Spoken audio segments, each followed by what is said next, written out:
Estamos en medio de una reunión de Consejo de Ministros, hoy día domingo 26 de abril. Sí, pues trabajamos todos los días de la semana.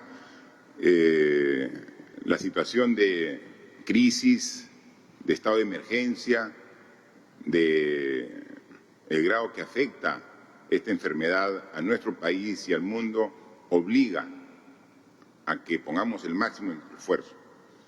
Días de semana, sábados, domingos, tenemos todos la responsabilidad de contribuir para que podamos enfrentar de manera adecuada esta enfermedad. Hoy es domingo 26 de abril y hoy día concluía el estado de emergencia. El día de ayer ya salió el decreto supremo que amplía 2 semanas más hasta el día domingo 10 de mayo. Y queremos que todos pongamos el máximo esfuerzo porque cada vez que ampliamos el periodo de estado de emergencia significa una modificación de una serie de parámetros que como país debemos también postergar. Entonces, tanto así como para todos los ciudadanos, que es una incomodidad, que es un sacrificio acatar este estado de emergencia, también es para el país en su conjunto, para el Estado, para el gobierno, para la economía, continuar el estado de emergencia, porque significa que las actividades económicas, esas que generan puestos de trabajo, y los puestos de trabajo que a la vez generan ingresos a las familias, también se postergan. Entonces, es una razón más, además de la razón principal de proteger la vida, de proteger la salud de los ciudadanos, es que damos este estado de emergencia.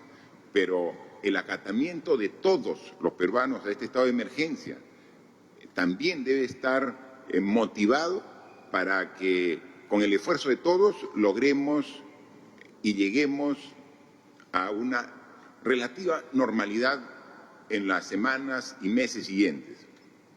Hoy, en este día, en el Consejo de Ministros, hemos visto una serie de temas. Hemos, por ejemplo, contado con la participación de un grupo temático de ciencias sociales para el COVID-19. Es decir, tenemos que también escuchar a diversas instituciones y expertos en diversas materias para contrastar con las decisiones que tomamos como gobierno. Todas las semanas en Consejo de Ministros aprobamos una serie de normas atendiendo los problemas de salud, los problemas económicos, los problemas sociales, ¿no? Y hay personas y profesionales de mucha competencia que principalmente representan a la academia, a las universidades más prestigiosas del país, que tienen sus comentarios y tienen sus aportes. Hoy los hemos escuchado ampliamente a ellos, han presentado un documento aquí al Consejo de Ministros, donde cada uno, de manera, en función de su especialidad, ha hecho el sustento correspondiente. Se ha hablado sobre los trabajadores informales, es decir, cómo afecta el estado de emergencia, esta inmovilización obligatoria a toda la sociedad, pero adicionalmente, particularmente a grupos característicos de la sociedad, como por ejemplo los trabajadores informales, cómo afecta a las personas que están privadas de su libertad en las diferentes cárceles del Perú, cómo afecta esta cuarentena, cómo afecta este estado de emergencia a las familias que tienen que estar en sus hogares obligadas por la circunstancia y dentro de ellas los problemas que se dan al interior, ¿no? Cómo afecta a la mujer, que de por sí ya tiene una serie de problemas que afrontar en la sociedad y que cada día nosotros llamamos la atención y hacemos las denuncias correspondientes de agresiones, de maltratos a la mujer, pero en estas condiciones donde están obligados a permanecer, en algunos casos,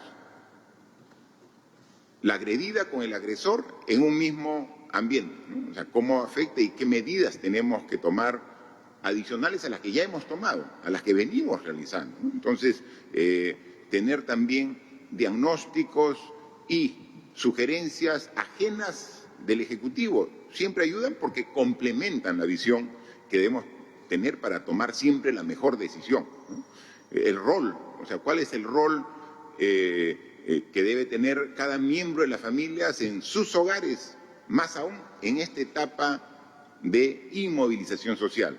Entonces, ¿cómo hacer desde el gobierno, desde el Estado, para recomendar en esta convivencia que se da en los hogares, para que los roles clásicos también cambien, ¿no? Entonces, realmente un análisis muy interesante también cómo afecta a los niños, niñas y adolescentes, ¿no? A los jóvenes, a los que están en sus casas, a los que estudian o a los que estaban trabajando, ¿no? Entonces, todo realmente puntos de vista valiosos, las comunidades indígenas y amazónicas, cómo llegar hasta ellas. Nosotros hemos planteado y diseñado un bono universal, donde obviamente están considerados también los hogares de las comunidades amazónicas indígenas, pero ¿cómo llegas hasta ellos que están tan lejos y que llegar a ellos puede significar un riesgo? Porque ellos están, por su nivel de aislamiento, están libres del virus, pero llegar muchas veces con un bono puede generar más daño que beneficio, ¿no? Entonces, todo eso, buscar las salidas correspondientes.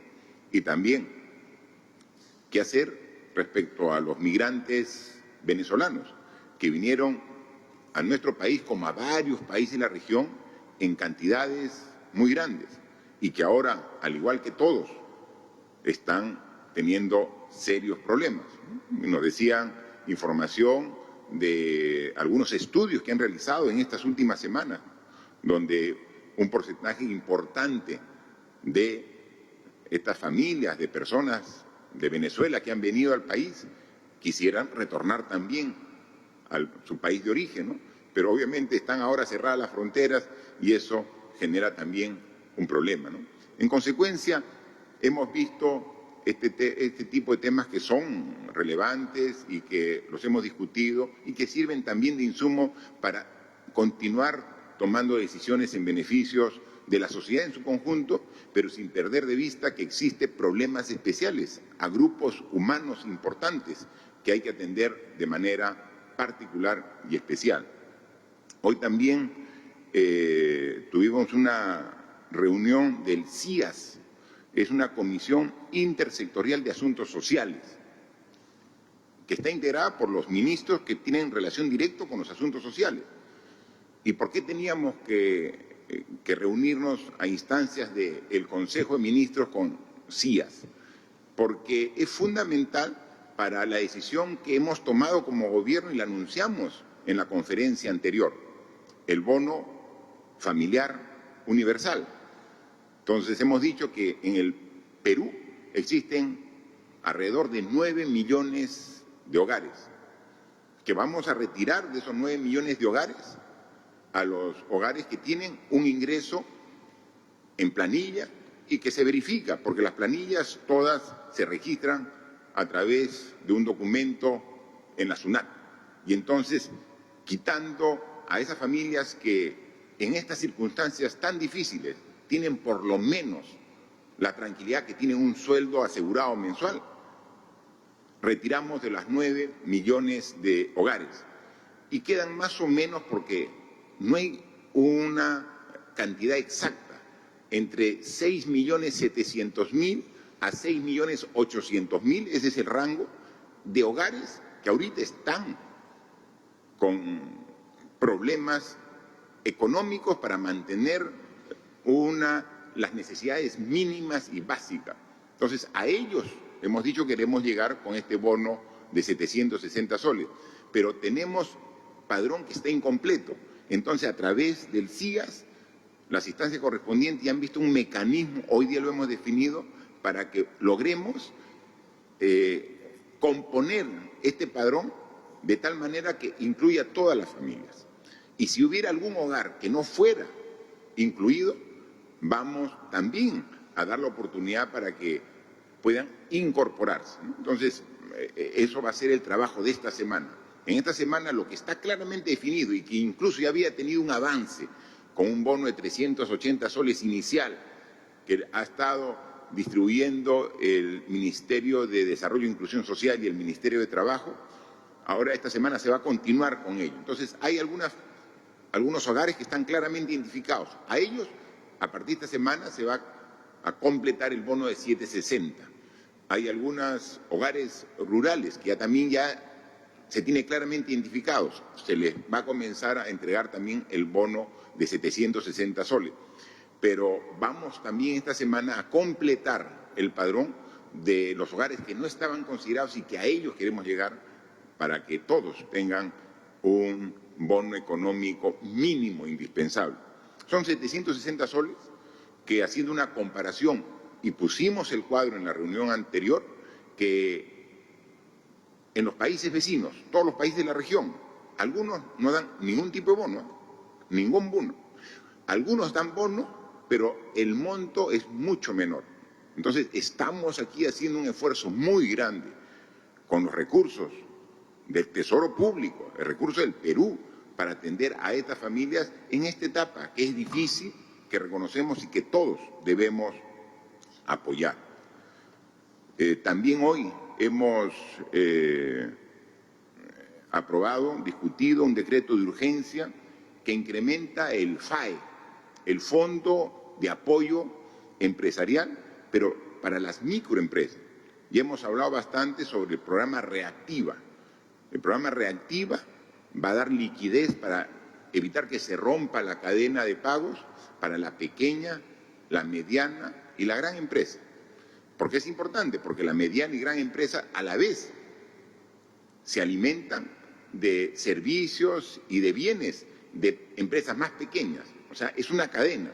Entonces tenemos que dar liquidez y para eso se ha destinado con garantía del Estado 30.000 millones de soles. Pero esa es reactiva.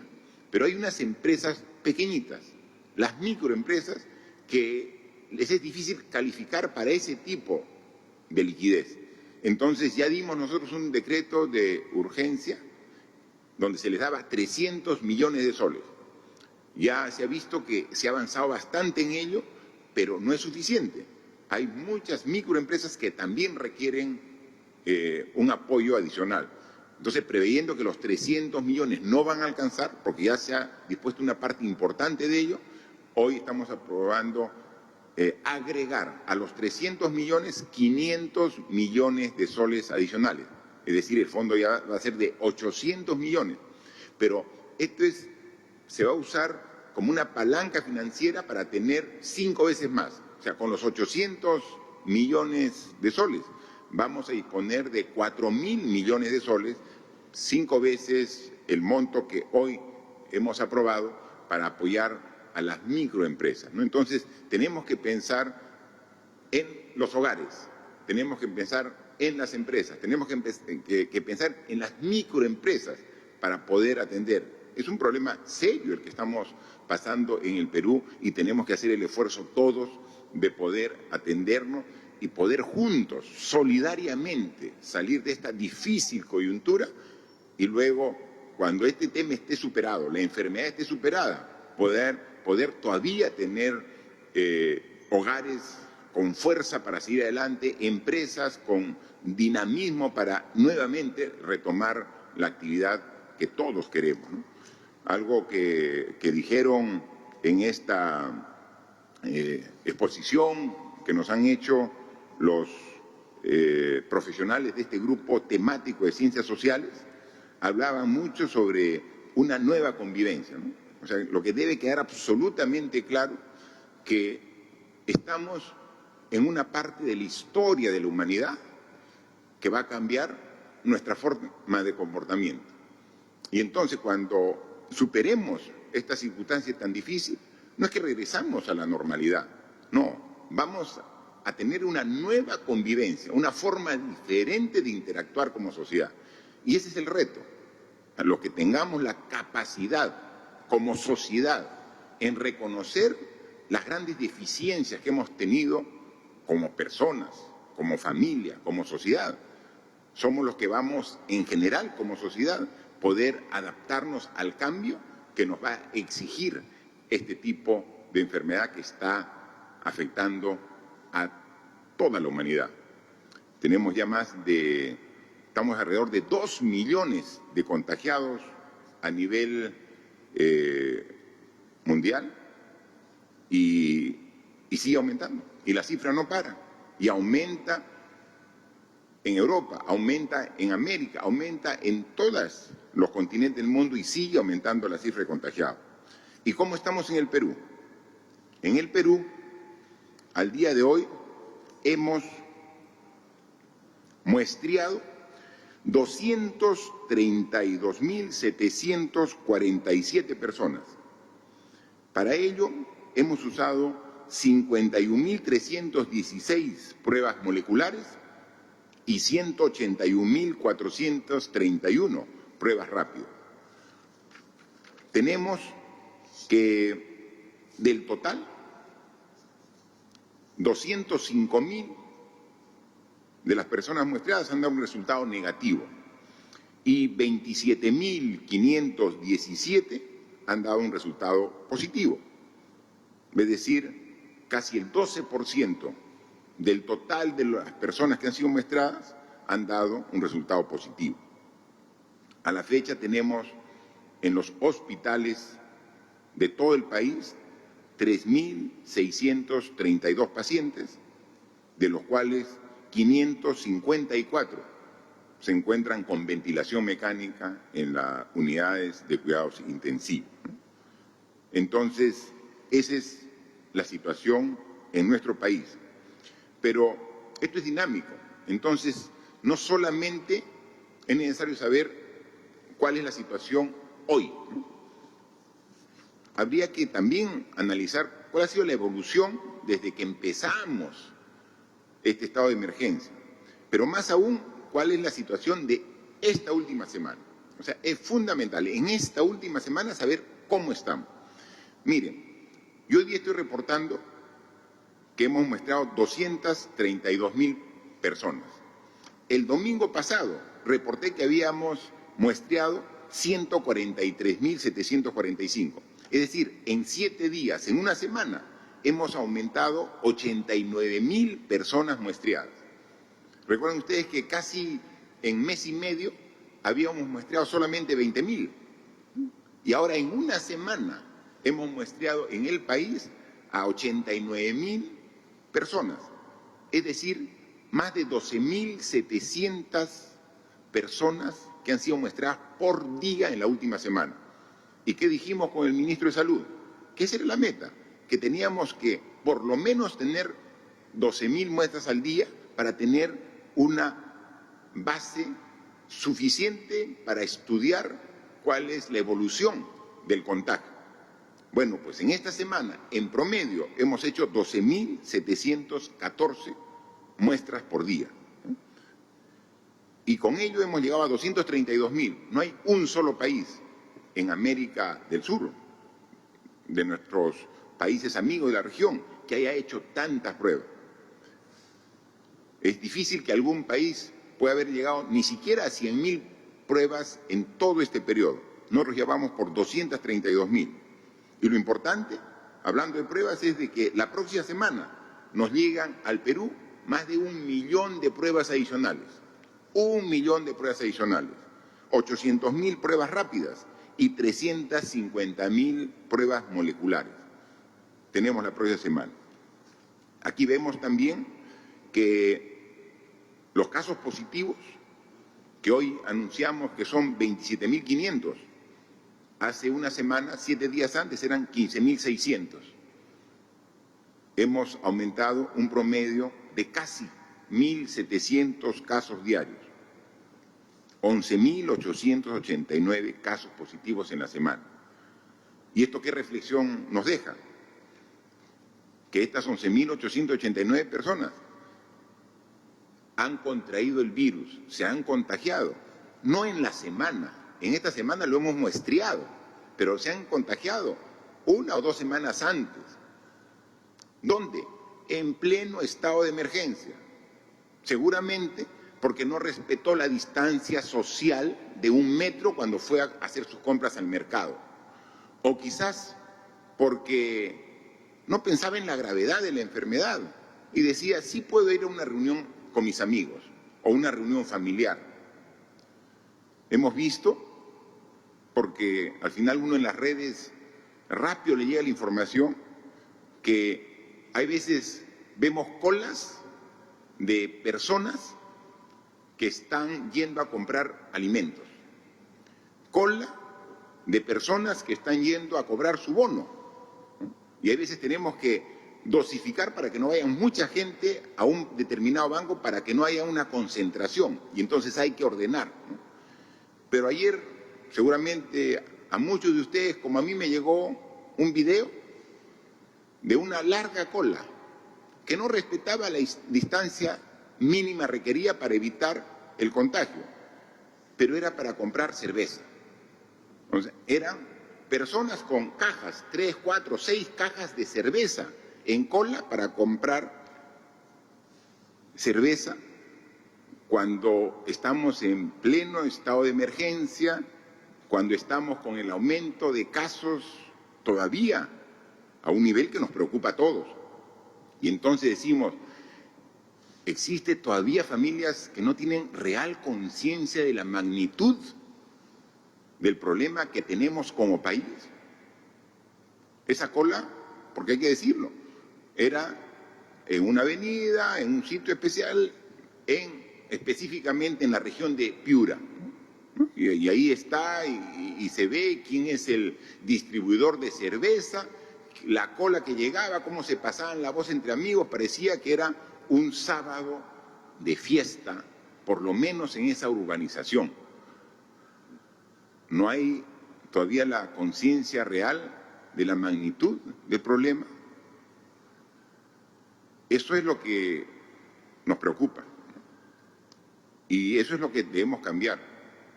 Una nueva convivencia, una nueva responsabilidad.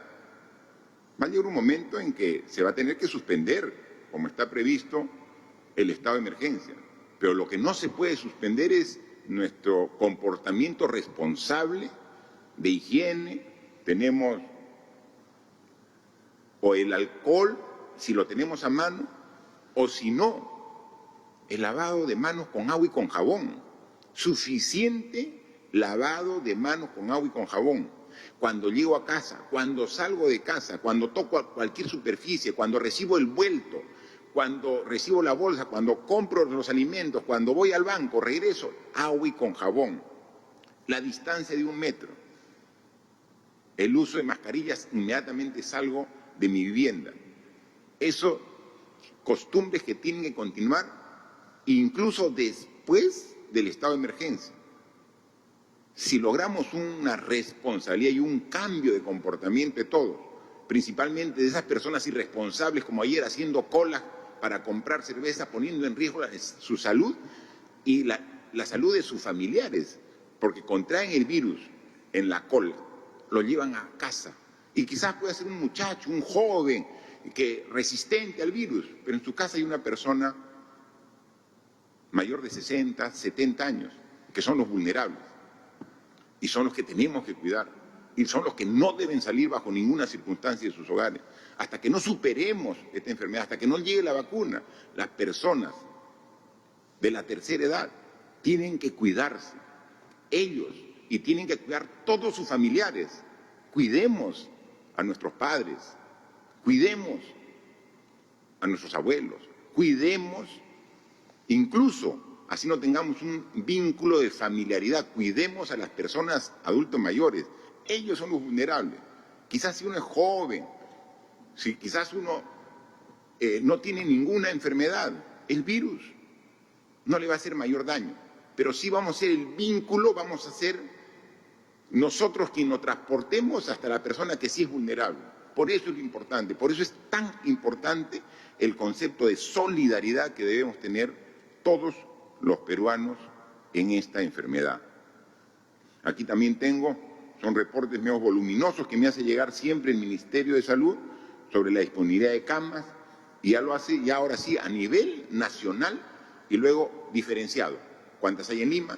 ¿Cuántas hay en regiones? Y en regiones, ¿cuántas hay en la macro sur, en el centro, en el oriente y en el norte? Y luego por cada una de las regiones.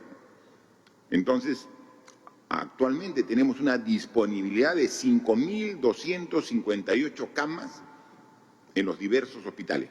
No, me rectifico. Tenemos un total de 5.258 camas.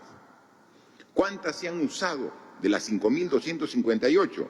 3.765 camas.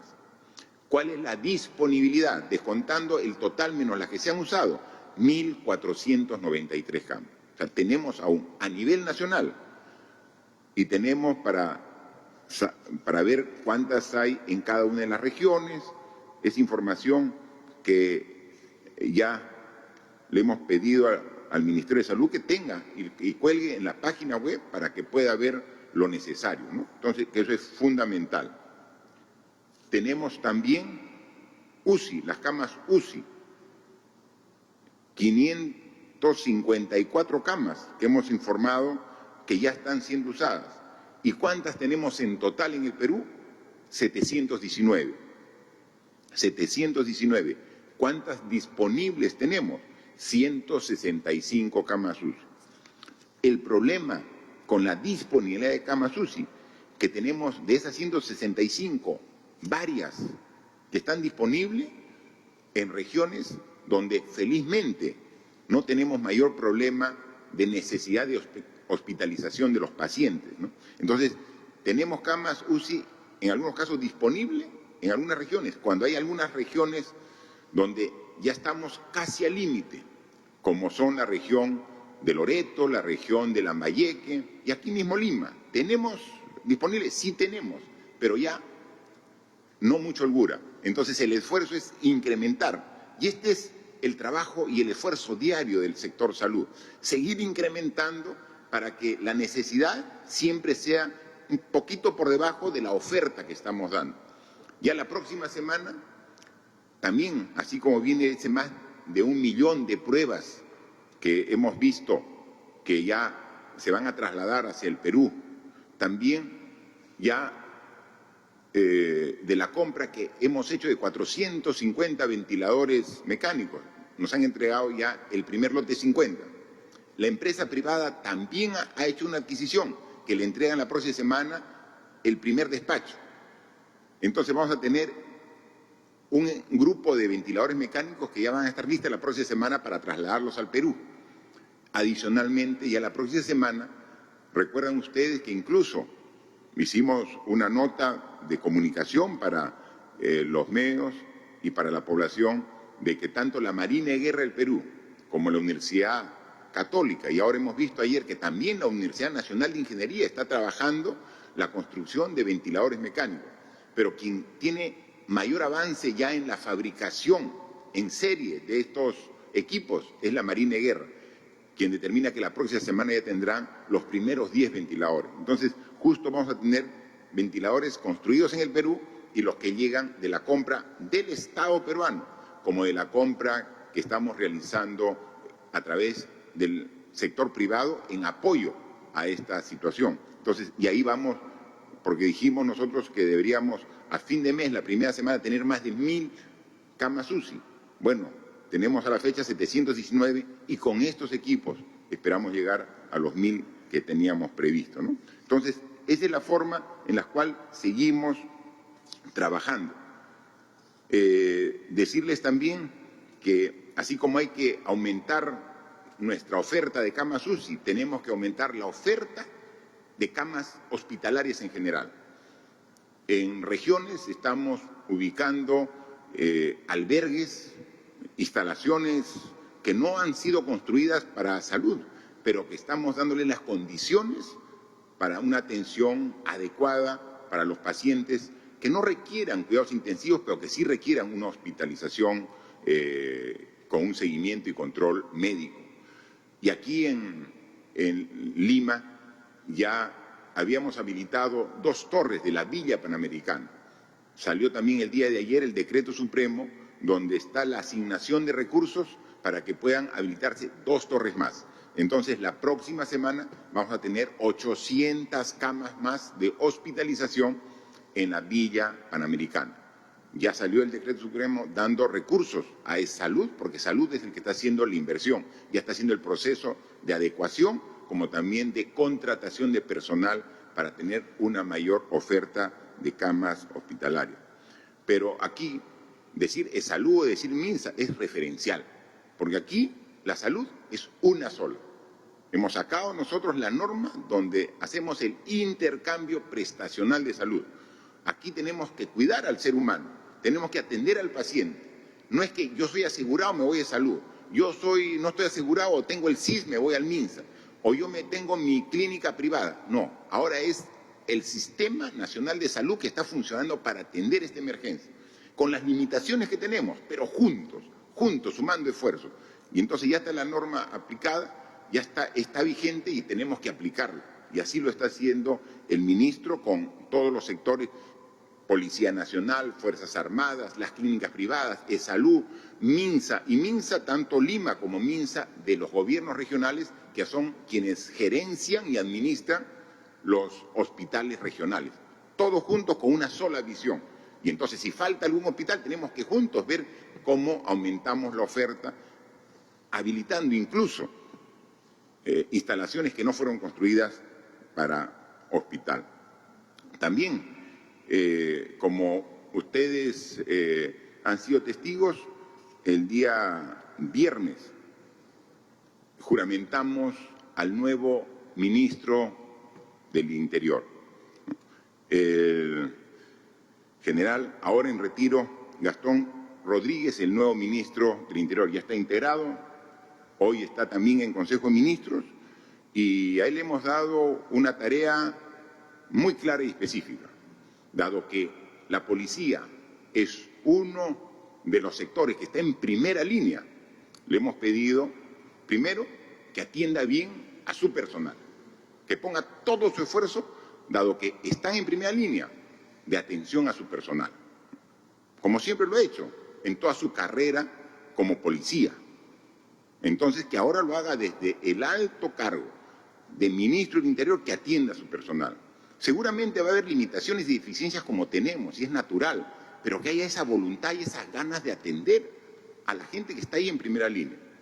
Y segundo, que haga una verificación de cualquier denuncia de corrupción que pueda haber en este preciso situación tan especial de estado de emergencia. Se han hecho muchas compras, seguramente deben haber compras bien hechas, y si hay alguna denuncia sobre algún presunto acto de corrupción, como es la característica de este gobierno, que analice, que revise y con el personal adecuado, de ser el caso, sancione ejemplarmente cualquier acto de corrupción. Entonces, son las indicaciones claras que ha recibido. Nosotros agradecemos al ministro anterior, ha tenido mucho esfuerzo, ha trabajado con toda dedicación mientras nos ha apoyado en el cargo. Le agradecemos al ministro Morán todo su trabajo. Ahora hay un cambio de ministro y entonces todo cambio también debe ser una oportunidad de mejora. Todo cambio debe ser una oportunidad de corregir errores y deficiencias. Y eso es lo que le hemos pedido al ministro Rodríguez en el desempeño del cargo. Asume esta responsabilidad en medio de una crisis, en medio de una emergencia. Así que el reto es más grande. Pero acá hoy día también somos un equipo. Todo el Consejo de Ministros le da el respaldo para que cumpla a satisfacción las responsabilidades de este nuevo cargo. Manifestar que también hoy aquí hemos ratificado la urgencia de que el bono familiar universal que hemos aprobado y que ya es decisión de gobierno, es bueno en la medida que sea oportuno. Si este bono sale en 3 meses, ya no es oportuno. Este bono tiene que salir máximo en el transcurso de ahora a un mes. Sabemos que llegar a 6.800.000 hogares es difícil, más aún que están divididos en 24 regiones. que están divididos en zona urbana, pero también zona urbana marginal, en las zonas más alejadas de la ciudad. Pero también parte de este bono, como tiene que llegar a la zona rural, al campesino, al peruano que vive lejos de las ciudades, también tiene que llegar a sus hogares. Entonces, el reto es grande, pero tenemos que llegar con oportunidad y por eso la próxima semana presentaremos un cronograma de cómo vamos a ir atendiendo gradualmente a todas estas familias, a estos hogares que requieren este apoyo económico del gobierno para poder encarar de mejor manera esta crisis que vivimos producto de la emergencia del COVID-19. Hay que decir que ¿dónde se transfiere el bono a estos hogares? Nosotros, todos los peruanos, recuerden recientemente, este año, el 26 de enero, todos participamos en las elecciones congresales y donde uno hace el ejercicio de este derecho ciudadano de emitir su voto. Uno tiene que votar en un lugar que sea cercano de donde vive. Por eso se les ha permitido incluso hacer cambio de domicilio, porque muchas veces tu local de votación era en otra ciudad de donde vivías, o era dentro de la misma ciudad, pero era alejado de tu lugar de tu vivienda.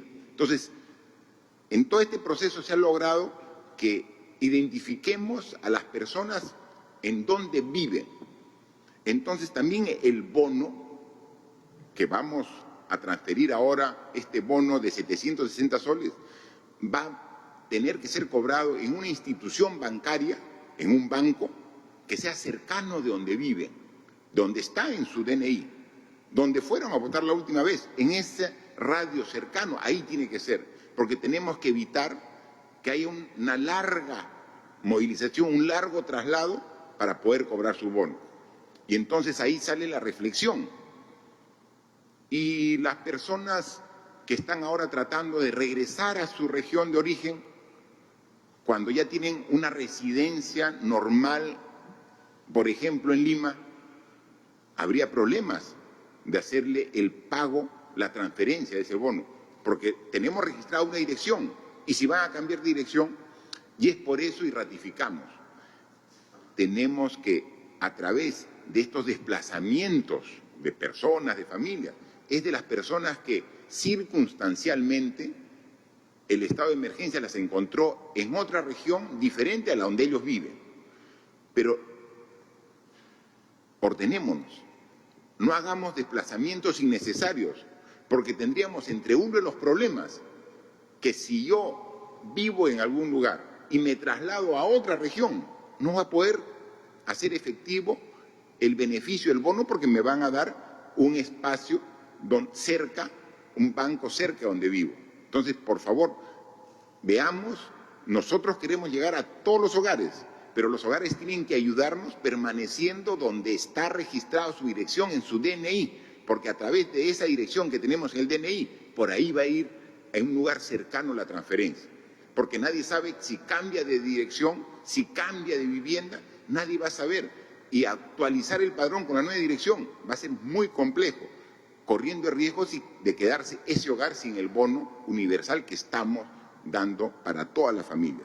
Así que colaboremos con los gobiernos regionales, con el gobierno nacional, para trasladar a las personas con seguridad, pero a las personas que realmente lo requieran, porque tienen que retornar al lugar donde ellos siempre han vivido. Eso, por favor, ayudémonos juntos y vamos a tener el mayor beneficio posible.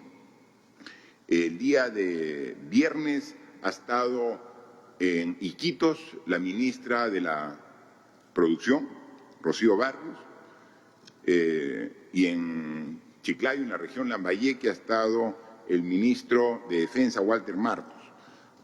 Ambos para coordinar con las autoridades regionales, las autoridades políticas, los gobernadores, pero también con las autoridades de salud para darle todo el apoyo que requieren estas regiones que tienen problemas para poder atender la situación difícil, crítica, por esta enfermedad.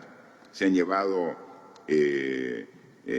para aumentar la cantidad de camas disponibles, se han llevado ventiladores mecánicos, los balones de oxígeno, también además alimento, agua, tanto a Iquitos, en Loreto, como a la región Lambayeque, ¿no?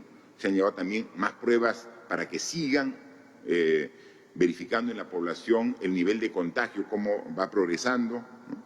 Entonces, y también sumamente importante, personal, porque podemos tener la cama, el respirador, pero si no hay el médico, si no hay el enfermero o enfermera, de nada serviría. Lo más importante es el recurso humano. Y ante la falta de recursos humanos, también estamos haciendo un esfuerzo para ir con más recursos humanos en estos momentos tan difíciles para apoyarnos. Entonces, la situación es crítica, es difícil, lo reconocemos, pero estamos haciendo todo nuestro esfuerzo para poder atender a todos los peruanos, pero enfocando donde están actualmente los mayores problemas, ¿no? Así que este trabajo es permanente, no hay horas laborables, no hay días de semana y días de descanso. Estamos en una situación donde tenemos que trabajar permanentemente. O sea, permanentemente tenemos que trabajar y hemos dicho que las claves del éxito es la disciplina de todos para respetar las indicaciones y la perseverancia para cumplirlas. Un día de irresponsabilidad, una hora, un minuto de irresponsabilidad deja sin efecto todo el esfuerzo de 42 días de cuarentena. Porque en un minuto, irresponsablemente, abrazamos, besamos a alguien que está con el virus, nos infectamos. Entonces, ¿para qué tanto esfuerzo? Para que en un momento, irresponsablemente, dejemos todo este gran esfuerzo en vano. Así que sigamos trabajando. Estamos con todo el esfuerzo dispuesto y con toda la energía y voluntad de seguir trabajando. Y en la medida que lo hagamos juntos, y hoy, que es domingo, que seguramente muchas personas están ahí, en familia, una reflexión en familia, conversen de este tema. Este tema no es un tema de adultos, es un tema de la familia. Converse de los cambios que tenemos que hacer, de lo que hemos hecho mal en el pasado, de lo que tenemos que mejorar de aquí en adelante, de cuáles son las condiciones mínimas que como sociedad debemos respetar para convivir bien. Mientras que nosotros tenemos tantos problemas como seres humanos, la sociedad que está con tantas restricciones, pero sin embargo el planeta está hasta un poco aliviado. Uno ve el clima, cómo ha cambiado el clima característico de Lima. Uno sale cualquier día y puede ver el cielo. Antes era una nube, que uno pensaba que era la nube seguramente de la evaporación. No, era la contaminación, es el smog que contaminaba. Uno puede ver en los canales de televisión que van a hacer algunas vistas de las playas, acá en la Costa Verde, con un mar limpio, transparente, con animales, ahí libremente. O sea, vemos cómo la naturaleza toma este esfuerzo de todos con mucho agradecimiento. La naturaleza se está beneficiando de este esfuerzo que estamos haciendo. Entonces, cuando podamos, como va a ser, vencer a esta enfermedad, no cometamos nuevamente los mismos errores, ¿no? Hagamos un esfuerzo de cambio, que esto quede para el futuro, que nos deje como mejores ciudadanos, que nos deje como mejores personas, que esa sea la lección, que aprendamos todos de los difíciles momentos que estamos pasando todos los seres humanos. Hoy hay una nueva metodología, las preguntas seguramente lo han hecho a través durante nuestra intervención y con gusto estamos aquí a su disposición para poder escuchar las preguntas. Gracias. Muchas gracias, señor presidente. La primera pregunta a cargo de IDL Radio. Está claro que si no se hubiera determinado la cuarentena, la situación sería mucho más grave. Sin embargo, se han incrementado los contagios, las personas hospitalizadas y ha colapsado el sistema sanitario, sobre todo en algunas regiones. ¿Cuál es el plan alternativo hoy en relación a las restricciones, al sistema de salud y al retorno de algunas actividades en algunas zonas de mayor incidencia como Loreto? ¿En qué va a cambiar lo que ha venido haciendo hasta hoy? Se habla de un impuesto bajo el principio de solidaridad. Necesitamos que se aclare la postura del Gobierno. ¿Se ha descartado el impuesto a la riqueza?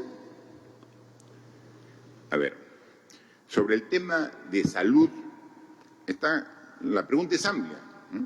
Está hablando sobre cuál es la situación de salud. Estamos llegando al límite de la capacidad de respuesta, pero mientras que llegamos todavía tenemos un esfuerzo adicional y seguimos aumentando nuestra oferta. O sea, no es que ha colapsado y estamos de brazos cruzados. Seguimos trabajando para poder atender a todos los pacientes que requieren una hospitalización, una atención médica. Pero yo quisiera que ese tema lo amplíe el ministro de Salud. ¿Qué estamos haciendo ahora? ¿Qué siguientes pasos estamos haciendo para tener siempre una posibilidad de atender a los cada vez más pacientes que van requiriendo esta atención, por favor? Gracias, señor presidente. Yo quisiera retrotraerme un poquito en el tiempo cuando empezamos este esfuerzo y nosotros teníamos a nuestra disposición solamente 100 camas UCI en el momento en que empezamos a proyectar cómo iba a ser la epidemia. Si las medidas de control social no se hubieran tomado, nosotros estaríamos desbordados inclusive con aquellos pacientes que hoy día están hospitalizados. Hoy día tenemos, felizmente, a las medidas que se tomaron de carácter social, más el aumento progresivo de las camas durante todos estos meses, hoy día tenemos a 554 pacientes siendo atendidos en unidades de cuidado intensivo propiamente equipados, tanto con personal como con sus respectivos implementos. Y continuamos avanzando en aumentar la disponibilidad de estas camas en todo el país. Hoy tenemos 719 total de camas disponibles y seguimos creciendo. Como lo hicimos hoy día en la mañana, estábamos haciendo algunas coordinaciones para ampliar en un hospital.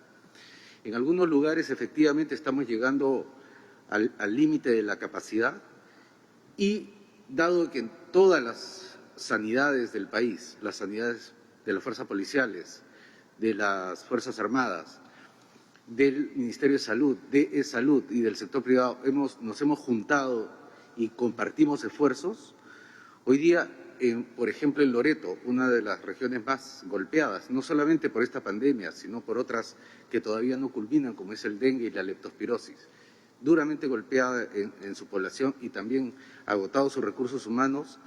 Nosotros el día de ayer, por ejemplo, hemos enviado 21 profesionales, 18 médicos y 3 enfermeras. Hoy día parten 16 profesionales adicionales. Lo mismo está pasando en Lambayeque, donde tenemos 74 profesionales adicionales que van a llegar durante la semana.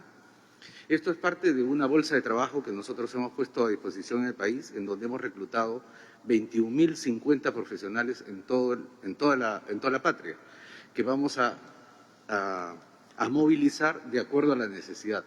Porque como lo hemos venido diciendo, esta epidemia es muy dinámica. En algunos lugares ya empieza a golpear fuerte, en otros lugares todavía los casos son pocos.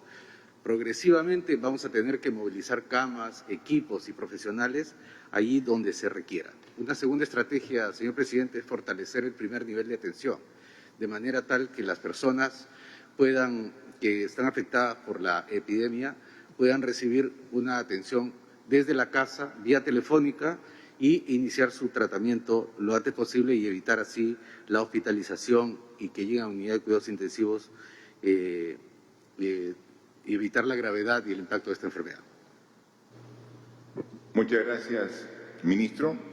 complementa la ministra de la Producción sobre el tema cómo se está planteando la incorporación de actividades gradual y luego cierra el tema la ministra de Economía. Ok.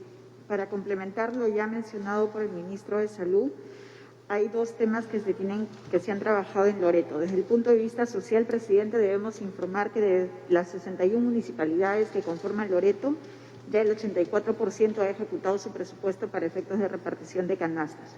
Adicionalmente, se cuenta con 11 toneladas de víveres, básicamente no perecibles, para repartir a aquellas comunidades nativas que están aisladas, que no tienen un contagio, pero que ya tienen, por haber cerrado sus fronteras, tienen obviamente escasez de productos y se está disponiendo la entrega a estas también. Desde el punto de vista del reinicio de actividades económicas, estamos nosotros midiendo los niveles de riesgo por región.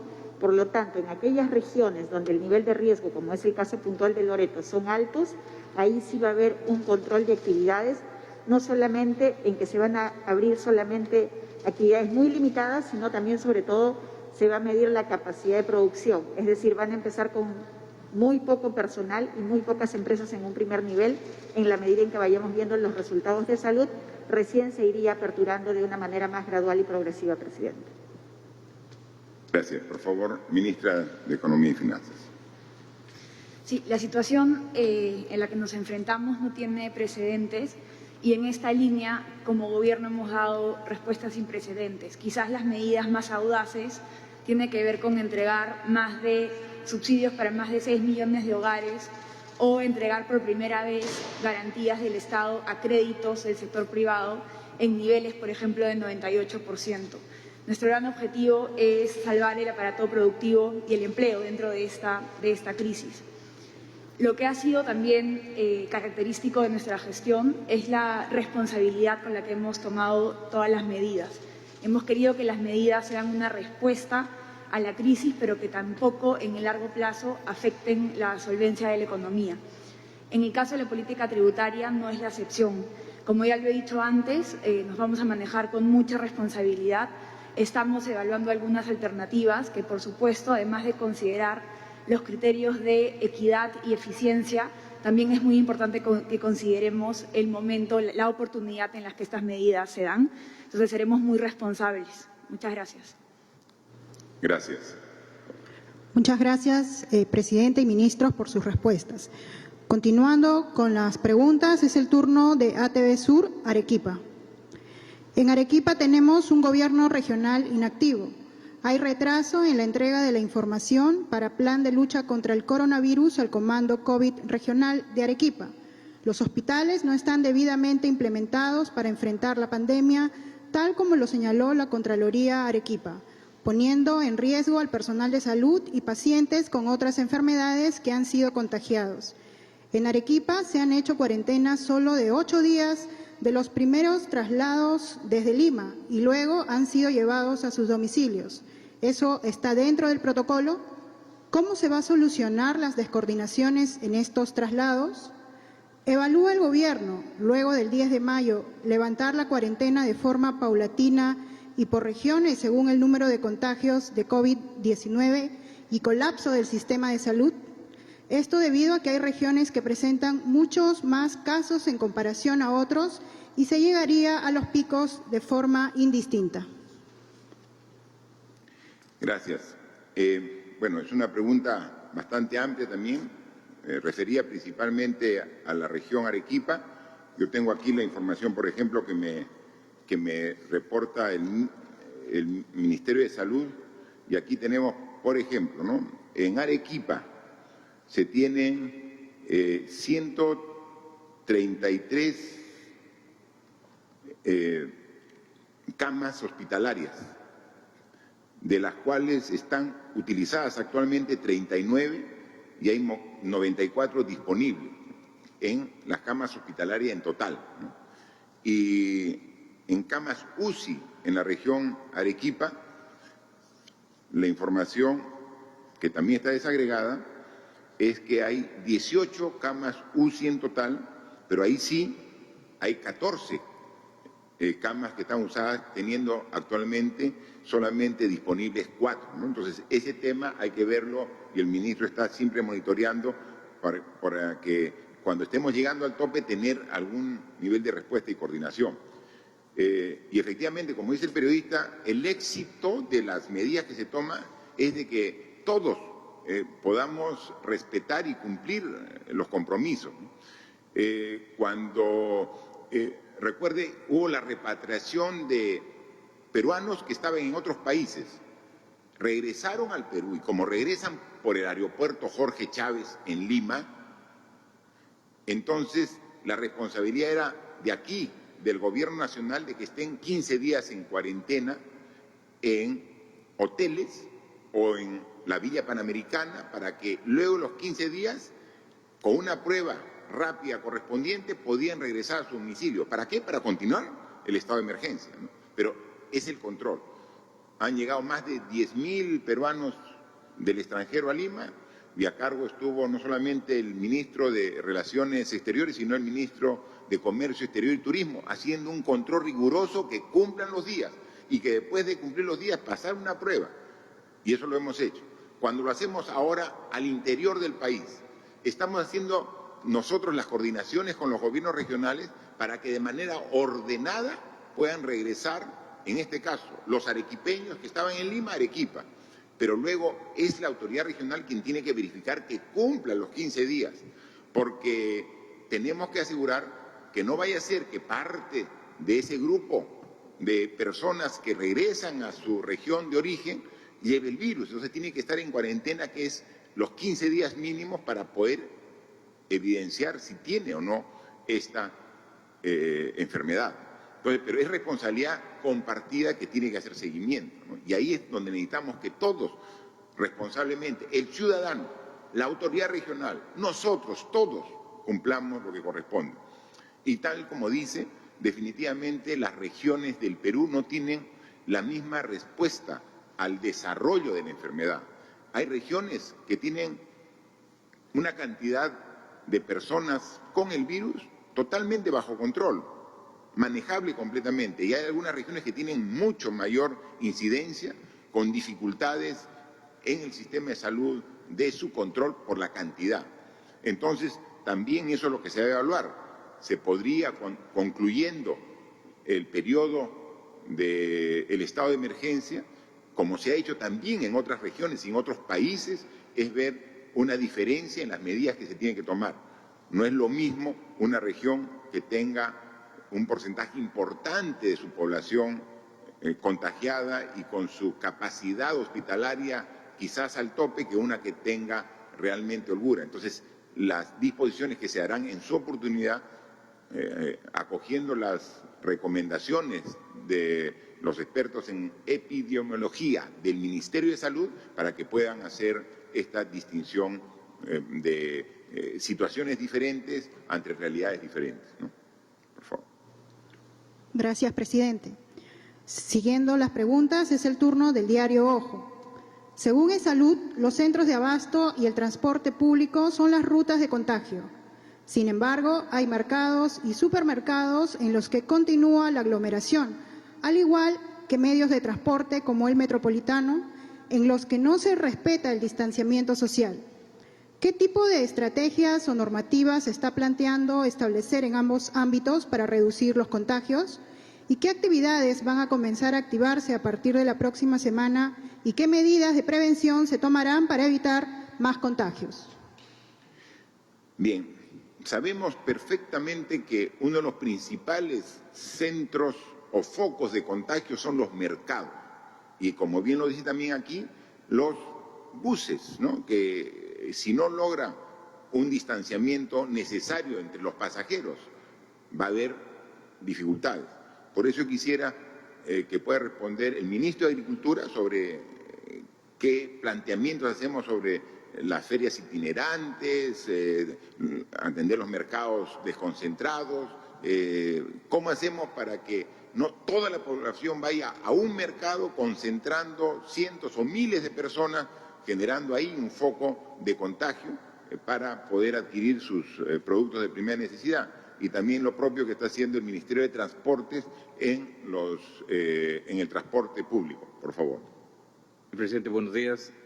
Y con relación a los mercados itinerantes, tenemos ya de los 900 programados hasta junio, 140 ya implementados. Esto obedece a tener todo un protocolo de lo que es salubridad, lavado de manos, aislamiento, y más aún cuando hablamos también el hecho y el mecanismo de poder traer productos frescos y sanos desde el campo a la ciudad. Eso está permitiendo de que los productores tengamos un precio justo y de igual manera las amas de casa, las amas de hogar puedan también tener este mismo propósito. Con relación a los mercados, se viene teniendo coordinaciones bastante directas con los alcaldes y algunos gobiernos regionales a efecto de que pongan a disposición áreas libres como plataformas deportivas, coliseos, también con el IPD, en el caso de estadios, para poder establecer ahí mercados temporales, mercados provisionales, siempre con el distanciamiento. Con el apoyo de las Fuerzas Armadas, con el apoyo de la Policía, se vienen estableciendo estos mecanismos. Sin embargo, exhortamos, señor presidente, a que los alcaldes, algunos de ellos ya vienen adoptando este modelo, pero todavía faltan que otros más se puedan incorporar. Ya hemos hecho un llamado a nivel nacional, se ha trasladado la propuesta de los protocolos para poder establecer este mecanismo de aislamiento y esto está avanzando de manera paulatina. Gracias. Por favor, ministro de Transportes y Comunicación. Gracias, presidente.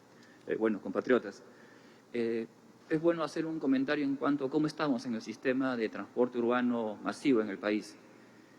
Antes del COVID, antes de este estado de emergencia nacional, en la ciudad de Lima se movilizaba aproximadamente 1.200.000 personas, entre el metropolitano, la línea 1 y los corredores complementarios.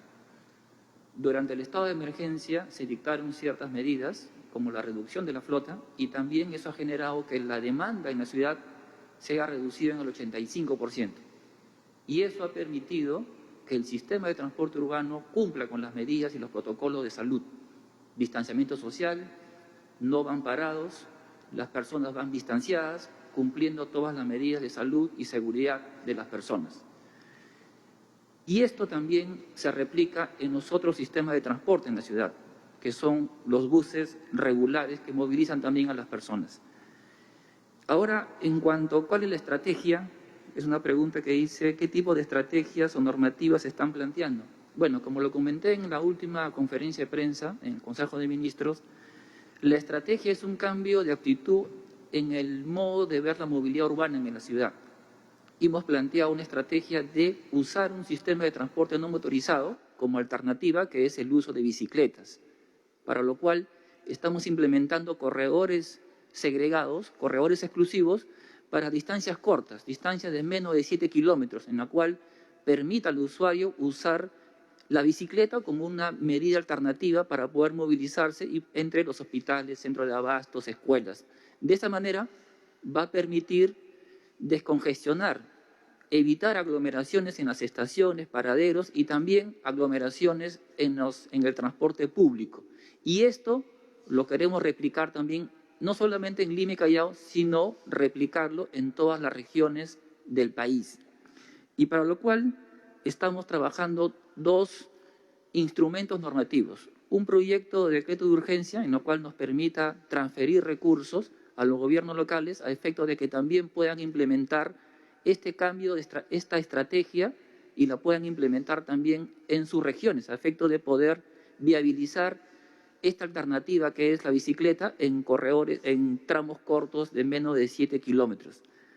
También, como lo hemos hecho en Lima y Callao, también hemos potenciado el tema de la limpieza, desinfección de todas las unidades de transporte, como una medida importante para poder evitar también que el virus se pueda, contagiar entre las personas que hacen uso del sistema de transporte público.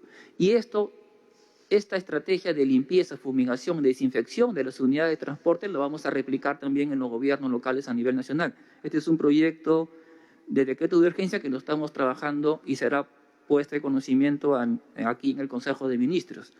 Asimismo, estamos trabajando desde el sector transportes y comunicaciones un proyecto de decreto legislativo, ¿no?, en el marco de las facultades delegadas, que permita también el escalonamiento del ingreso de los trabajadores en todas las actividades públicas, de tal manera que esto permita evitar las horas punta. Las horas punta son las horas que están entre 5:30, 7:30 o 5:30, 7:30 de la noche, en la cual se genera la aglomeración en las estaciones, en los terminales y también en el sistema de transporte público. Y la propuesta que estamos trabajando es permitir justamente el escalonamiento del ingreso de los trabajadores a efecto de evitar o achatar las horas punta y evitar de esta manera la aglomeración de las personas en las estaciones y en el transporte público. Y finalmente, estamos también contemplando trabajar colegiadamente con todos los sectores de transportes. Para eso nosotros ya hemos trabajado un plan de reactivación económica desde el punto de transportes y comunicación, en lo cual está siendo evaluada aquí en el Consejo de Ministros y será puesto en consideración a esta comisión de alto nivel que hará la evaluación correspondiente, lo cual obviamente permitirá ir reactivando en forma gradual y progresiva actividades, pero siempre anteponiendo la salud, la salubridad, la integridad y la vida de todos los peruanos. Muchas gracias. Muy bien, muchas gracias, ministro. Por favor. Gracias. Gracias, presidente. Ministros, la siguiente pregunta a cargo del diario El Correo. Insistimos con el tema del impuesto de solidaridad. Diversos economistas cuestionan la posibilidad de crearlo y consideran que su componente es más político que técnico. Según el Premier, irá dirigido a los que más ganan, quienes ya pagan un alto impuesto a la renta. Lo que se podría recaudar no tendría gran peso cuantitativo para la ayuda social. ¿Tiene claro ya el Gobierno qué busca con esta propuesta? Asimismo, hace una semana, el ministro de Salud, Víctor Zamora, aseguró que según un estudio del Instituto Nacional de Salud, las pruebas rápidas tienen la misma eficacia que las pruebas moleculares. Sin embargo, lo que dice dicha investigación es que la utilidad de la prueba rápida es complementaria durante la segunda y tercera semana de la enfermedad. ¿Qué explicación puede dar el ministro de esta tergiversación de las conclusiones del informe? Bien, sobre la segunda parte de la pregunta referida a la diferencia en uso y que hace referencia a la prueba rápida y molecular, yo le pediría al ministro de Salud que pueda responder. Gracias, señor presidente. Las dos pruebas, como lo hemos repetido ya aquí en varias oportunidades, son complementarias. Son dos pruebas absolutamente distintas. Una identifica el virus y el otro la respuesta del organismo frente al virus. Aplicadas en distintas condiciones, las respuestas de los pacientes portadores en distintos momentos de la evolución de la enfermedad van a llevar a distintos resultados. Lo principal en el enfoque es el criterio clínico epidemiológico. Primero, identificar los síntomas y el relato del paciente y saber si ha tenido contacto o no con una persona portadora de esta enfermedad o viene de una zona donde está presente esta enfermedad. Luego, para certificar que esta persona tiene o no la enfermedad, uno usa una prueba de laboratorio. Esto no debe impedir que el clínico o el hospital inicie el tratamiento rápidamente para evitar la mortalidad. En cuanto a la prueba particularmente, la prueba molecular es mucho más potente que la prueba serológica, y eso lo hemos dicho aquí y en otras oportunidades. Sin embargo, en condiciones de epidemia como esta, de pandemia como esta, donde uno tiene que garantizar la calidad de la recolección de la muestra, portar adecuadamente la muestra hacia el laboratorio y procesarla de manera óptima, la eficacia en esas condiciones no óptimas de tomar, transportar y procesar, se pierde la potencia de una prueba tan buena como la molecular. Estas deficiencias no se presentan en la misma magnitud con las serológicas, de tal manera que siguen siendo complementarias y nos han ayudado, señor presidente y compatriotas, a identificar en todos los casos un porcentaje importante de personas portadoras del virus y a orientar nuestras acciones de respuesta. Sí, justo yo tengo aquí el reporte del día de hoy de los 27.517 personas que tienen al día de hoy confirmado el virus, el COVID-19, en su organismo, 12.725 han sido evaluados por la prueba molecular y 14.792 se les ha dado la respuesta del virus positivo en su organismo gracias a la aplicación de la prueba rápida. Si no hubiéramos aplicado a ese segmento, a ese grupo de personas la prueba rápida, no tendríamos ubicados a más de 14.700 personas que ahora ya saben que tienen la prueba rápida y que son no solamente portadores del virus, sino a la vez que ellos también contagian. O sea que deben tener una doble responsabilidad y cuidado para evitar el contagio. O sea, claro que es útil. Por eso es de que en los próximos días están llegando 800.000 pruebas rápidas adicionales y 350.000 pruebas moleculares, porque son para diferente uso, que son complementarios, pero que la suma de los dos resultados te da un panorama amplio como es el que queremos, ¿no? Y respecto a la primera parte de la pregunta referida al impuesto de solidaridad o al impuesto que también se refiere sobre la riqueza, ahora es que en una situación tan difícil como la que estamos, el valor más importante que requerimos para salir de esta crisis, además de la responsabilidad, además de la disciplina, además de la perseverancia, es la solidaridad. O sea, es fundamental la solidaridad. Pero hay que ver la forma y el mecanismo más adecuado, y eso recién lo tenemos que ver y estudiar. Pero no podemos hacerlo porque para hacer cualquier cambio al respecto se requiere de una ley. Entonces, no podemos, las medidas que estamos haciendo para dar 760 soles a 6.800.000 hogares peruanos, lo podemos hacer y es parte de nuestra competencia como Ejecutivo a través de un decreto de urgencia. Pero cambiar a través de un tributo, un impuesto referido a los que ganen una cantidad elevada mensualmente o a la riqueza que algunos grupos empresariales han tenido a lo largo de su desempeño económico, empresarial por años. Y yo creo que, ¿por qué observar si ni siquiera hemos analizado el tema con profundidad que nos den la posibilidad el Congreso? Entonces, veámoslo, pero el concepto es que aquí tenemos que ser solidarios. Tenemos que ser solidarios. Es un requisito necesario también para poder salvar esta difícil situación en la que nos encontramos todos los peruanos. Aquí es solidario el Estado peruano, que con todos sus ahorros, más de 5.000 millones de soles para 6.800.000 familias en estado de vulnerabilidad. Aquí es solidario el peruano humilde que por seguir las indicaciones necesarias para poder vencer esta enfermedad está viéndose afectado directamente.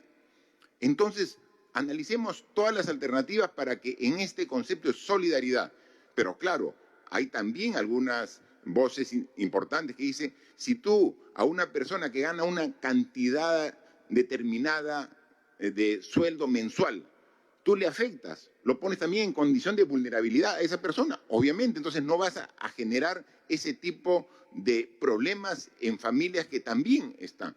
Pero por eso hay que ver a partir de qué monto tendría que darse. Y eso se determina en un análisis serio. Y como todas las cosas importantes, también aceptamos algún planteamiento de instituciones, como hoy día hemos visto, y acá tenemos el documento Grupo Temático y Ciencias Sociales, gente muy entendida en la materia social, hace planteamientos de un diagnóstico y recomendaciones en tema social. En tema económico, bienvenida también las ofertas, las propuestas, las recomendaciones, porque este problema lo solucionamos todos los peruanos, juntos y solidarios, unidos y solidarios, vamos a salir de ello. O sea, no hay una propuesta concluida y terminada para poderla debatir. porque no es una competencia que tengamos como Ejecutivo, no lo tenemos. Esa es una competencia que tiene el Congreso porque es la entidad que puede generar y aprobar leyes. Entonces, lo que vamos recién a pedir es, dame esa competencia para hacer el planteamiento. Y en este proceso, sugerencias, bienvenidas, pero el concepto es Perú solidario, juntos podemos salir adelante. Y si ese concepto no lo tenemos después de esta terrible enfermedad que nos afecta a todos los peruanos, creo que poco hemos aprendido de esta situación crítica que estamos viviendo en carne propia todos los seres humanos. Última pregunta de Radio Las Vegas, de Mollendo. Señor presidente, hace días anunció el bono universal de 760 soles para todos los peruanos. ¿Qué va a pasar con las personas que no accedan al bono? ¿Qué medidas va a tomar su gobierno? Asimismo, ¿cuál es el diagnóstico, proyecciones y planes que tiene el gobierno respecto al manejo de la pandemia en la región sur? Particularmente en Arequipa, donde los casos de contagios se han incrementado alarmantemente en la última semana, considerado que a más de un mes de la emergencia en esta región aún no se habilita por completo el hospital COVID, hospital de campaña que construye el MINSA. Quedan muy pocas camas UCI y ventiladores. ¿Enviarán más pruebas moleculares y especialmente en Mollendo, Matarani y el Valle del Tambo? En las instituciones educativas particulares vienen exigiendo que se pague el 100% de la pensión de marzo y abril. ¿Su gobierno qué medidas va a tomar? Muchas gracias a la pregunta, pero prácticamente también es muy similar a una pregunta de un anterior medio de comunicación que, como es un sorteo, también es de la región Arequipa, ¿no? Pero ahí hay una particularidad sobre temas de pensiones, de colegios, ¿no? Yo le pediría al ministro de Educación que nos pueda explicar al respecto. Sí, presidente, muchas gracias y gracias por la pregunta también. Para este gobierno y en realidad para el país, la educación es un servicio público esencial. Desde esa perspectiva, nosotros tenemos que garantizar la continuidad y la calidad del servicio para todos los niños, independientemente si va a un colegio estatal o a un colegio privado. En el caso de los colegios estatales, hemos diseñado esta estrategia Aprende en Casa que garantiza la continuidad del servicio, que además es un bien público para que todas las personas, independientemente de si va a un colegio público o privado, puedan acceder a ella. En relación a las instituciones privadas, nosotros en un primer momento, dada la emergencia de la situación, dimos mensajes relacionados con la necesidad de que haya un diálogo entre los papás, mamás y las instituciones educativas. Lamentablemente, eso no ha funcionado como se esperaba que funcione y tenemos muchas familias que están efectivamente preocupadas por la situación que están enfrentando y por la falta de transparencia de las instituciones privadas. Algunas instituciones privadas sí han bajado sus pensiones en un acto importante de solidaridad que me gustaría también destacar, pero es cierto que la mayoría todavía no ha entrado a una negociación mucho más concreta con los papás y las mamás. En ese sentido, estamos nosotros preparando una norma que obligue de alguna forma a las instituciones educativas privadas a que sean más transparentes en los costos, de manera tal que quede claro a un papá, a una mamá, por qué es que se puede bajar o no se puede bajar una determinada pensión. Y que quede claro que solamente se puede cobrar aquellas prestaciones que se están realizando. No me refiero a lo pedagógico, porque lo pedagógico está continuando por la parte de la educación no presencial, ahí donde continúa. Pero podrían haber un conjunto de otras prestaciones que no se están dando en esta etapa donde la educación es virtual. En ese sentido, creemos que con esta norma va a quedar claro que los papás y las mamás solamente deben pagar prestaciones que efectivamente se estén realizando, ¿no?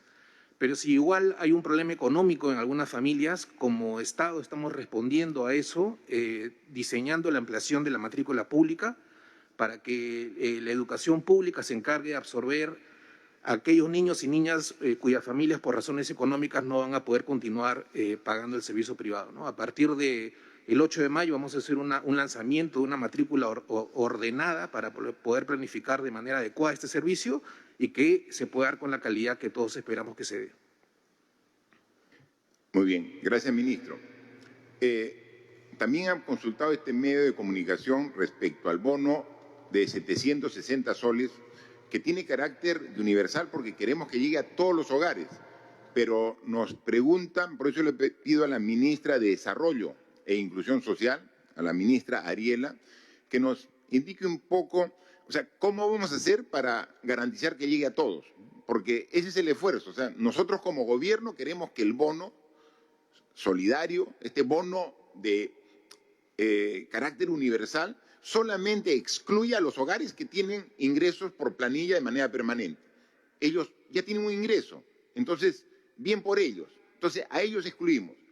Pero sacando a esos 2.300.000 familias que ya están identificados que tienen un ingreso, quedan 6.700.000, 6.800.000 hogares que queremos atender. Entonces, la pregunta dice, ¿y si a mi hogar no llega, cómo tengo la seguridad que va a llegar? Entonces, ¿qué elementos vamos a usar para poder verificar que llegue? ¿Cómo construimos el padrón? O sea, ¿cómo lo vamos sumando? Y luego, si alguna de las familias no llega dentro del padrón, ¿qué opción tiene esa familia para decir, y levante la mano, a mí no me tocó? Y aquí lo demuestro que sí estoy dentro de los parámetros que ustedes han definido. ¿Qué podemos hacer cuando hay una familia que no está considerada, pero que merece el bono? ¿Cómo lo está planteando en el análisis que hoy nos presentó a través del CIAS? Ministra. Sí, presidente, colegas, televidentes. El Perú cuenta, y con eso se empezó a pagar los bonos, con un padrón general de hogares, que lo maneja el Ministerio de Desarrollo e Inclusión Social. Ese padrón no incluía a todas las personas. Entonces, lo que hemos hecho ahora es, y hoy se aprobó, hemos generado un padrón mucho más grande de hogares de todo el Perú. ¿Basado en qué? En 3 padrones. Hemos juntado a todas las personas que tienen DNI, Documento Nacional de Identidad. Esa base de datos la hemos cruzado con el Padrón General de Hogares que maneja el MIDIS y además con todas las personas que están en el censo del 2017. Si juntamos esas 3 cosas, nos genera un gran padrón del país e incluye a las personas que no estaban en el padrón del MIDIS. Pero siempre puede haber un cachito que nos escapa porque el censo no incluyó a un grupo de personas pequeña, pero no la incluyó. También vamos a sacar una plataforma para que las personas se puedan inscribir y puedan validar si están o no están en este gran padrón que hemos aprobado hoy día. Entonces, la idea es generar todos los mecanismos necesarios para que todas las personas sean incluidas. Todo, evidentemente, va a ser manejado online para que no existan aglomeraciones, etc. Muchas gracias, ministra, y gracias también a los medios de comunicación por las preguntas que hacen, que nos permite complementar los temas que tratamos en esta presentación y que con sus preguntas también damos mayor información a la población. Solamente para concluir, una vez más agradecer a todos los que colaboran para lograr enfrentar de manera adecuada esta terrible, esta compleja enfermedad. A los médicos, a las enfermeras, al personal de salud, que están ahí en primera línea atendiendo a los pacientes. Pero incluso vimos hace 2 días que salía personal de aquí en Lima para reforzar la atención en otras regiones. Incluso regiones que no son las suyas, pero este espíritu de servicio, gente joven, entregada, comprometida con el país. Si me requieren en Iquitos, voy a Iquitos. Si me requieren en Chiclayo, voy a Chiclayo. Yendo a defender la vida, la salud de gente que no conocen, pero que son solidarios y quieren apoyar, ¿no? Al personal de la policía. Mire, solamente por cumplir su deber, la policía, más de 1.000 policías con el virus. Y ahí están, con la moral al tope, cumpliendo con su compromiso. Al personal de las Fuerzas Armadas, que cuando vieron que no iban a tener número suficiente, convocaron a la reserva. Y el estimado de presentación que tenían fue superado. Miren, estos jóvenes reservistas dijeron, vamos, si el Perú me llama, estoy ahí en primera fila.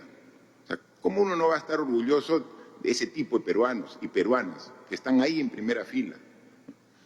Hoy veíamos también que uno de los problemas serios era las cárceles. Y hay personal del INPE que también está ahí. Está no solamente cuidando al personal y garantizando la seguridad en los establecimientos penitenciarios del país, sino también por estar con una gran cantidad de personas, también con alto riesgo de contagio. O sea, vemos gente comprometida con el país, como tú, que hoy estás en tu casa cumpliendo tu inmovilización obligatoria con tu familia, generando mayor vínculo y lazo familiar. Esos peruanos y esas peruanas son las que dan la fuerza y las que forman la patria para vencer en esta difícil situación que todos nos encontramos. Y entonces es ahí donde si hay casos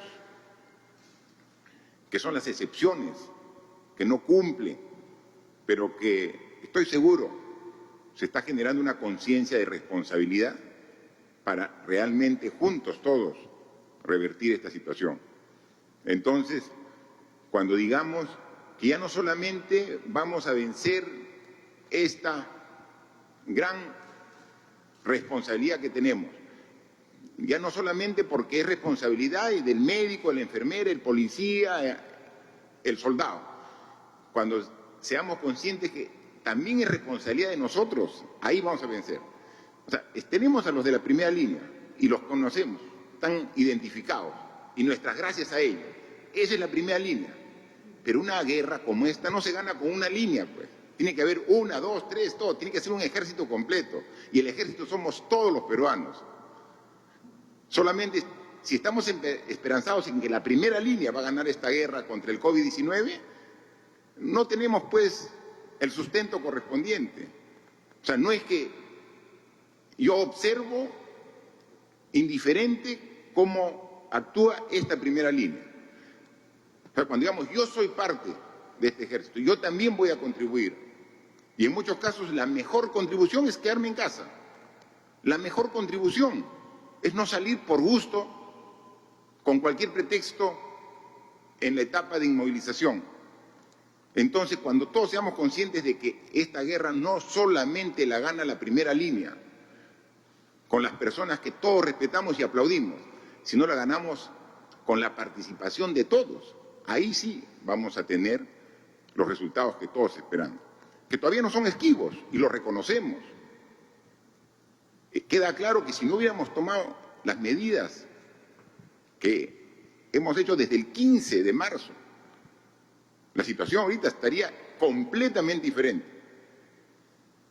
Los resultados son diferentes, pero pueden ser mejores en la medida que todos nos comprometamos.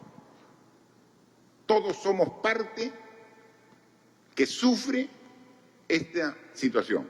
Si todos somos parte de la solución a este problema, va a ser mucho más fácil obtener los resultados que todos esperamos. Así que gracias a todos por el compromiso, por la entrega y disciplina y perseverancia. Trabajemos juntos, apoyemos esa primera línea, seamos un ejército y vamos a ganar esta guerra. Muchas gracias. La exhortación entonces del presidente de la República para que no salgan de sus casas los ciudadanos si es que no es necesario. Las cifras a la fecha de hoy, 27.517 casos positivos de un muestreo de 232.747 personas. Continuemos con la programación habitual de TV Perú.